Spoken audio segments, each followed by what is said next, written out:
Joshua Dobbs. He's the newest Vikings quarterback, but is he going to start over Jaren Hall? Plus, Ezra Cleveland is a Jaguar. A lot to get into. It's a Locked On Vikings podcast. You like that? 3, 1, 2, 3. You like it? You are Locked On Vikings, your daily Minnesota Vikings podcast. Part of the Locked On Podcast Network. Your team every day. Hey, everybody. Welcome to the Locked On Vikings podcast, where we're always trying to learn something new. It's part of the Locked On Podcast Network, your team every day. Thank you so much for those of you who make Locked On Vikings your first listen of the day each and every day. And if you are new to the show, know you can find the show wherever you find your favorite podcasts. You can also find the show on YouTube, Amazon Fire, and Roku. Just download the Locked On Minnesota Sports app. And we're also partnered with SiriusXM, where you can, of course, find live broadcast of all Vikings games. Today's episode is brought to you by Gametime. Download the Gametime app, create an account, and use code LOCKEDONNFL for $20 off of your first purchase. Last minute tickets, lowest price guaranteed. Boy, we got a lot to go into. The Vikings traded for Joshua Dobbs from the Arizona Cardinals, coming off a rough one in Baltimore, or against Baltimore, but has put together a respectable season. So here's what we got. We're going to talk about the trade compensation. We'll talk about how he kind of pairs with Jaren Hall. I also talked to Alex Clancy, who does Locked On Cardinals, to get a little bit of perspective from him. And Ezra Cleveland ends up going to the Jacksonville Jaguars. So we'll talk about all of the ramifications of that. A lot to go over, but first, just I guess a quick word on Josh Dobbs. So I guess let's just go over the logistics of the trade first. The Vikings send the Arizona Cardinals a 6th round pick. They get back a 7th round pick and Josh Dobbs. That 7th round pick, or there's a condition in it where if Josh Dobbs plays enough, it's a confusing one. There's actually conflicting thoughts on what the conditional pick actually is. But either way, it's a 6-7 swap. For the completionists out there, though, I think my understanding now is, so Adam Schefter said that the compensation was a 6th/7th, and it can turn into a 6th. And it made me think that the 7th that the Vikings get back could turn into a 6th, like if Josh Dobbs doesn't play or whatever. I think that it's actually the opposite, that the 6-7 swap can turn into just trading a 6th, and that the 7th that the Vikings get back could end up staying with Arizona if Josh Dobbs plays enough. I believe that is the actual condition. So it is a 6-7 swap that can turn into Josh Dobbs for a 6, just straight up. Either way, not very much. This is not what all of the big pipe dreams we talked about yesterday are. Selling the farm for Kyler Murray, finding a way to pry Matt Stafford away from the Rams or Ryan Tannehill. This is none of that stuff. This is just grabbing a guy that was available. If you're interested, he costs $1.5 million for the Vikings. Not very much. They absolutely have the cap space to deal with that. And now the question becomes, does he start or does Jaren Hall start? We'll have to do some investigating there. I actually have a Patreon piece that is out already. You can go to patreon.com/LukeBrownNFL that goes deep into Joshua Dobbs tape. But it's not going to be relevant for a little while because Jiren Hall is starting in Atlanta. Kevin O'Connell went in front of the media and said, we are moving forward with Jaren Hall this week. After this week, we'll see what happens, but we're not going to rush in Josh Dobbs, which thank goodness, because that has happened to him enough times. But that's kind of what he's done in his career. He was a backup quarterback for the Steelers, and he got in as a Steeler a little bit. He was drafted in 2017.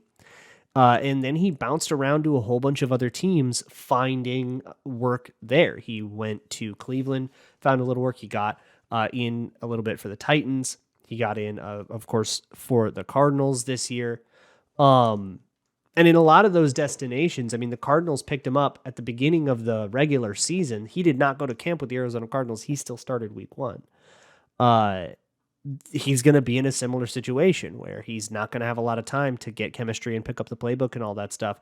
Even though he's not going to play on Sunday, That would be insane. It's still going to be like, what, 10, 11 days from from getting the call that says, hey, you're going to the Vikings, to you have to play for the Vikings. That's really tough at quarterback. So I think the best case scenario here is the one where we don't need him at all, where we just traded him away to the Cardinals. We did a 6-7 swap. Who cares? And we had an insurance policy, but we never needed it because Jaren Hall played well and stayed healthy. That's, I think, the scenario that makes this work out the cleanest, because it means we had good quarterback play, right? But if Jaren Hall does suck, or if he gets hurt, then we turn to Josh Dobbs, and Josh Dobbs does just fine. That base is covered. The Vikings both buying and selling a guy at the deadline, and both of those moves being fairly low octane. I mean, we're talking the first 5 rounds of the draft did not get touched, right? Has confused some people. And I think the only way to be confused by it is if you're really, really stuck on the dichotomy of, do we push for all in, or do we say, no, this season isn't ours and sell off pieces? But understand that everybody's on multi-year contracts, right? So a piece for, getting Jiren Hall reps kind of is a future move, in the same way that, starting Josh Dobbs could be a future move. What if he becomes the backup for the future, right? Last year, trading for TJ Hawkinson. Well, that did help them in the now, right? He had an impact pretty immediately. Now it has an impact all the way through 2026 as well. I think it makes a lot of sense for both of these moves. I mean, obviously they needed a body at quarterback.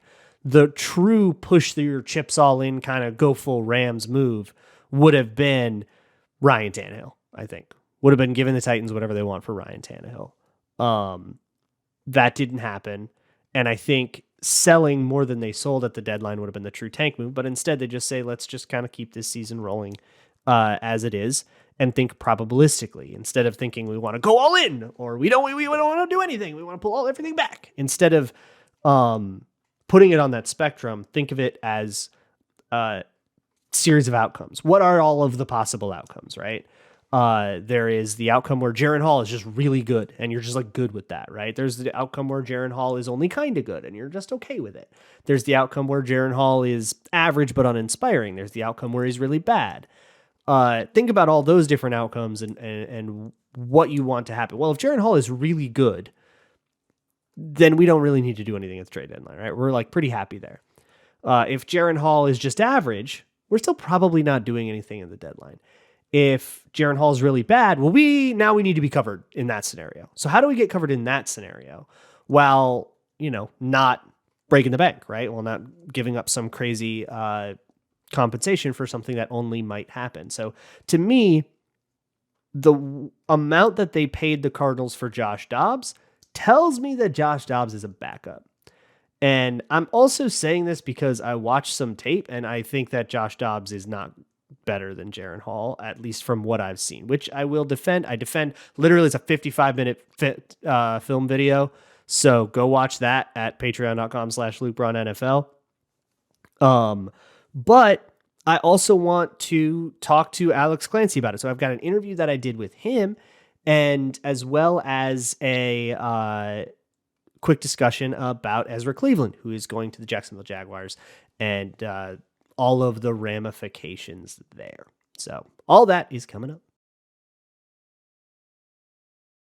Today's episode is sponsored by eBay Motors, and they've teamed up with Locked On Fantasy Football to bring you some fantasy advice all season long. And there is something interesting going on in Carolina right now. Panthers running back Chuba Hubbard actually got lead duties in Week 8 against the Texans, despite Miles Sanders being available. And while Chuba Hubbard didn't have the best day against that Texans defense, now they play at home against the Colts, and that front in Indianapolis is kind of breaking down. So the Panthers' power running might have a little bit more success, and there is a pretty good chance that Chuba Hubbard is available on your waiver wire.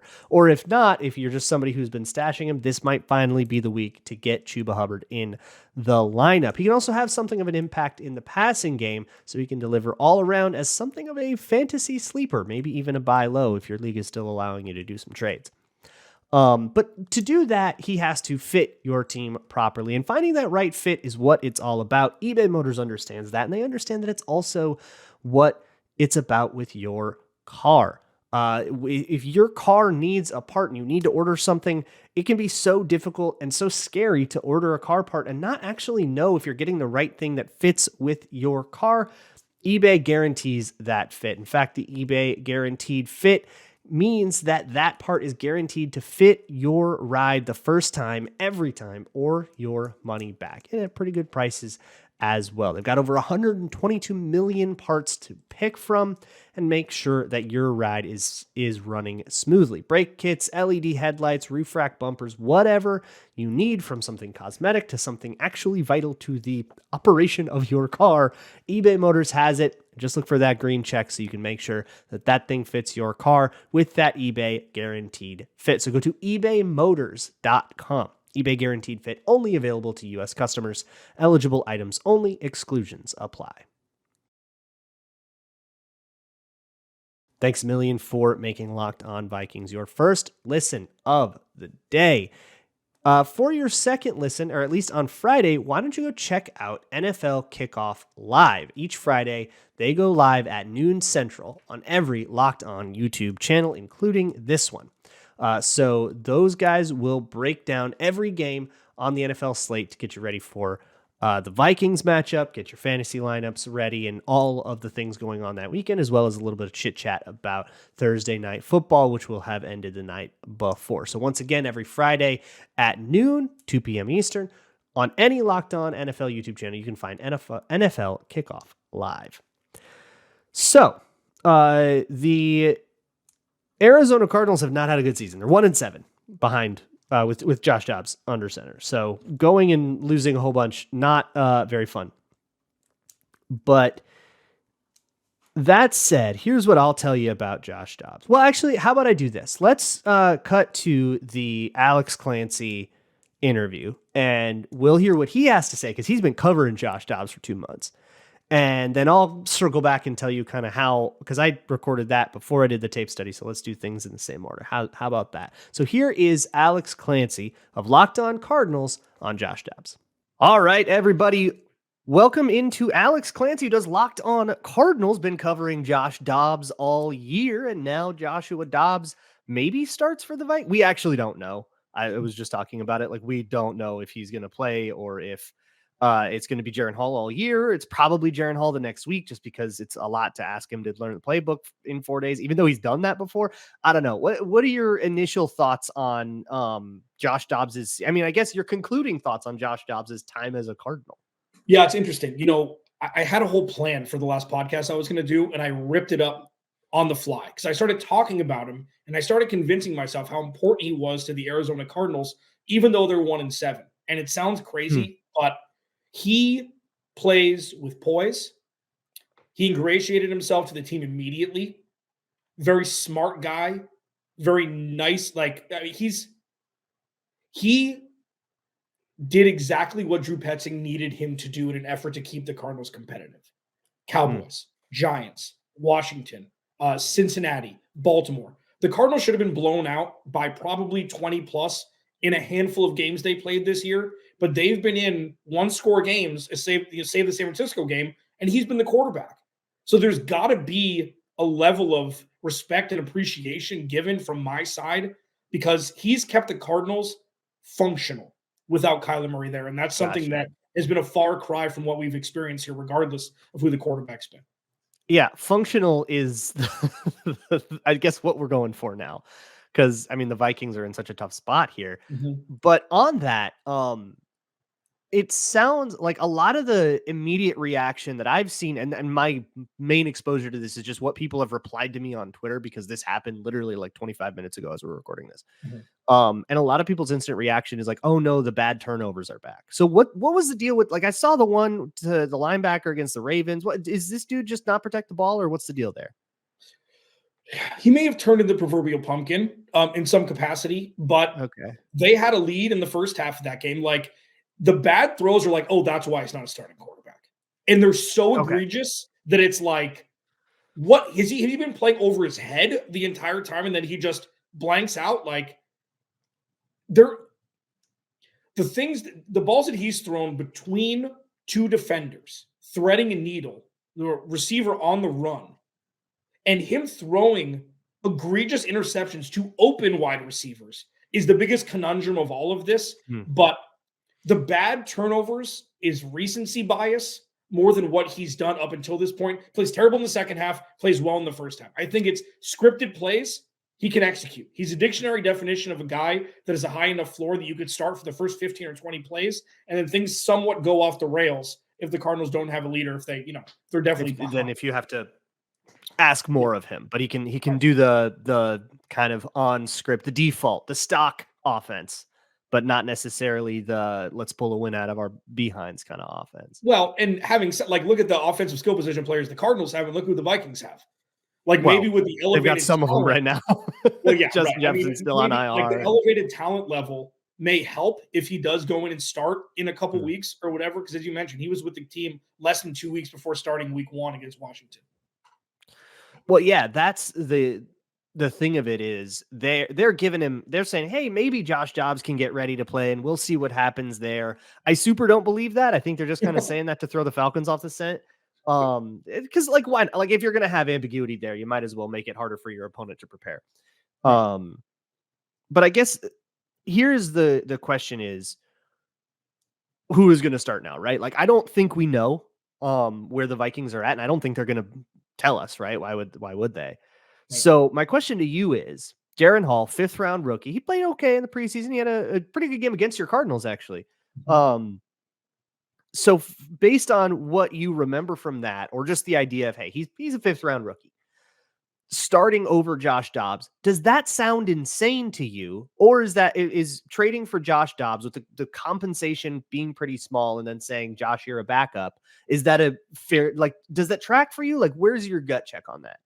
I rolled Josh Dobbs out because the Cardinals had to do the same thing with their 5th round pick in Clayton Tune. And I was in the camp that when Colt McCoy was still on the roster, the Clayton Tune should just start. Who cares?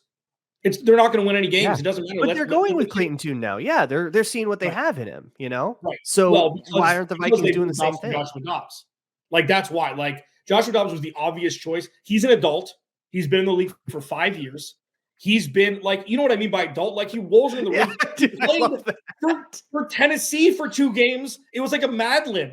It was just why is he in Tennessee playing meaningful football? It didn't make any sense. And he played competently again with very short time to prepare. The dude got a degree in aerospace engineering at Tennessee. Yeah. The dude is an absolute wizard. I would say, you know what, at this point, he can extend plays. They've got a good skill position group. At this point, with Minnesota, I'd be just let's see.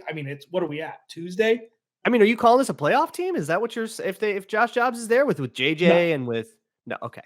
There we go. I'm not. I'm not. Just to heat check on you. But with you, with so much up in the air, it's easier to sell to a fan base, even though, and this is the important part, not all 1-7s are created equal. The Cardinals are getting national respect in some capacity for being a better team than what their record would signify. Yeah.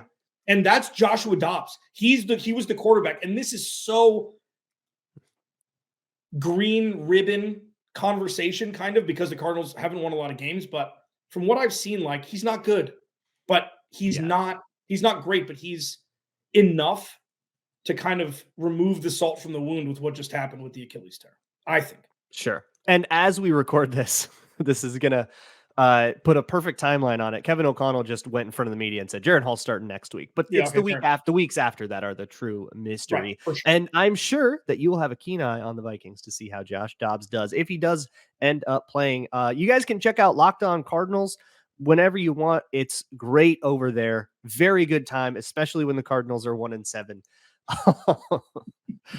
So thanks so much, Alex, for coming on and shedding a little bit of light on our new quarterback. Thanks, man.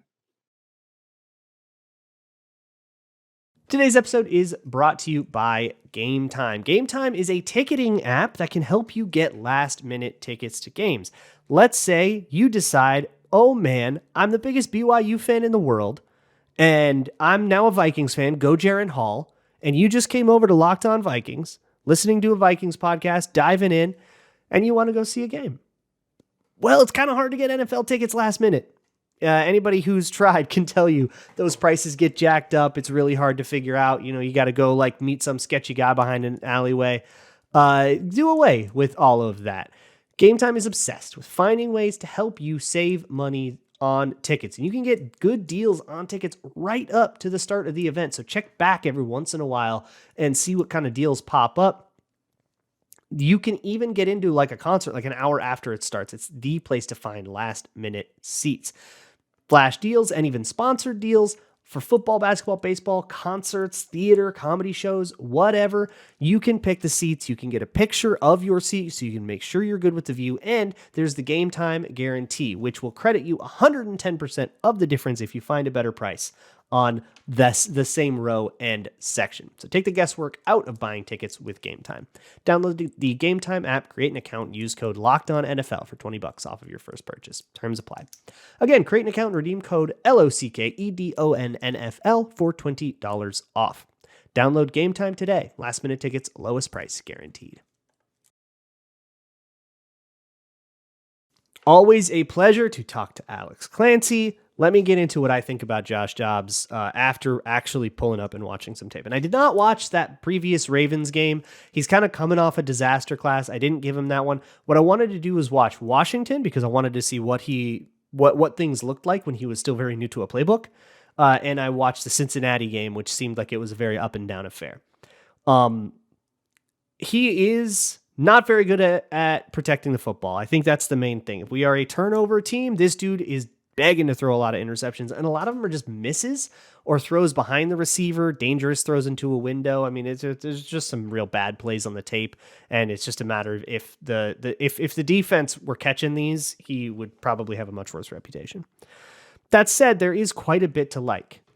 Because he's been flipping around to so many different playbooks, I think the concepts that he is best at are the ones that everybody runs. Stick, dragon, keeper, flood. So those universal things, like watching the Washington game, those universal things were all of the offense. And he could do all of them. He could be more or less in rhythm.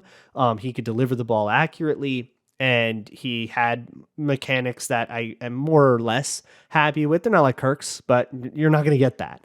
There's also something of a quarterback run element, like actual, reading, like zone read or power read element. They ran a little bit of inverted veer, which is the Lamar Jackson play, like some of that stuff. So there is a little bit of a running element that gets added to the game with him that I think you can do. I mean, he isn't Lamar Jackson. He isn't Justin Fields. He's not running around like that. But hey, he's quick enough. He can get himself out there on the edge. He can get a 9-yard play on a zone read play. Pretty cool. I think his mechanics break down on him sometimes to the edge. Like I get a little worried about consistency, right? I think this guy can have like a really sick drive where he just like wheels and deals for a whole drive. But can he pull that together for 60 minutes? Can he pull that together for 9 games in a row without having a meltdown? That's, I think, the question that I have with him. There's just too many plays where he either doesn't get his feet set right on quick game and stuff like throwback screens or times where he like RPOs where he's handing off and then turning his body the other direction and throwing. He'll jump, and sometimes those just spray on him where they'll just like miss and they'll go like way over into the sideline, or he'll one hop it or stuff like that. There's just some throws that you got to make that he doesn't make. Comparing that to Jaren Hall and understanding that, Jaren Hall, when I watch Jaren Hall, most of my opinion is informed by college and the opponents that he saw in college and preseason and the opponents that he saw in preseason. So like a lower level of defensive play, but also a lower level of play around him. So thinking about the preseason games that Jaren Hall played, sometimes he just was not able to accomplish anything. He's just like, guard got destroyed because that dude was, Jack Snyder, who got cut, 10 hours later. It's like, well, what can we know about Jaren Hall there? But what I get from Jaren Hall, for one, I like Jaren Hall's arm better. I think he throws a better go ball, and I think he throws it with a little bit more zip on it. I like Jaren Hall's rhythm better, and I like the fact that Jaren Hall is familiar with this playbook. I think the Cardinals had training wheels a little bit with Josh Dobbs. They definitely did right away, which is totally understandable. But even the week 5 Cincinnati game, 5 games in, still felt a little bit like they were just sort of running the classics and that was it.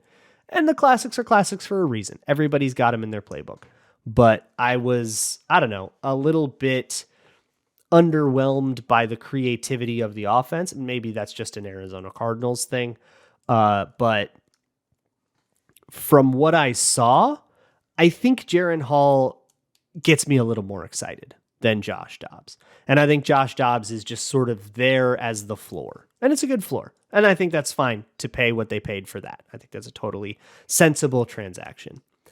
I'm a little bit less jazzed on the Ezra Cleveland thing. I kind of think Quasi might have stumbled on that one. I don't really like it. Putting the quarterback issue to bed, Jaren Hall will start in Atlanta, whether the Vikings agree with me or not, about Jaren Hall being the better quarterback or the more exciting quarterback, I guess I'll say right now. But what happens beyond that is anybody's guess. I know what I would do if I were in charge based on the film that I have watched, but guess what? They don't pay me the big bucks. We'll see what the Vikings do. So let's move on to the Vikings trading Ezra Cleveland away for a 6th round pick. I should mention with the Josh Dobbs trade, it's a pick that the Cardinals had through other trade stuff that originally came from Atlanta. So for the 7th round pick that the Vikings get back, it's Atlanta's pick. So root against the Atlanta Falcons. You want them to lose games, so that pick gets higher if you want that. Which, hey, guess who their next opponent is? How convenient. If you really need that. It's also a 7th, like who cares? But anyways, the Vikings traded Ezra Cleveland to the Jacksonville Jaguars for a 6th round pick. They shed a little bit of cap. This means Dalton Risner will be the left guard from, here on out.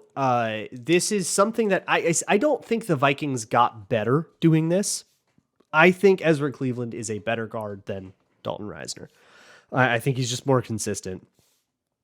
That said, Risner did have a couple of pretty good games coming in for Ezra Cleveland. I don't think he did great against the Packers, but to be fair, I have not actually gone to that tape on offense yet, so I'll withhold any comment. That's just like the live eye viewing. I noticed a couple of problems with Risner, but it's far from comprehensive. So big grain of salt. And I will probably do a Risner video as well on Patreon because, now he's the starter, right? I'm very curious to see what he did against the Packers in a little more detail, so stay tuned for that. But whether I like it or not, right, it doesn't matter. He's the left guard now. So whatever difference you think there is between Ezra Cleveland and Risner, and maybe you disagree with me and you think Risner is better than Cleveland and that the Vikings just kind of sold off the guy that got usurped, and that's perfectly valid. I'm not going to argue with you. Whatever difference you see between those two guys, cash it, put it to the side. They paid $2.25 million to Dalton Risner, up to $4 million. I think he has to make the Pro Bowl though to hit those incentives, so probably not. It's like $1 million of it. So I think he's going to make like $3 million this year, something like that. So they paid that, and then they saved $1 million by getting rid of Ezra Cleveland. So there's your net cap savings, or your net kind of like cap effect on this guard thing, and they get a 6th round pick back.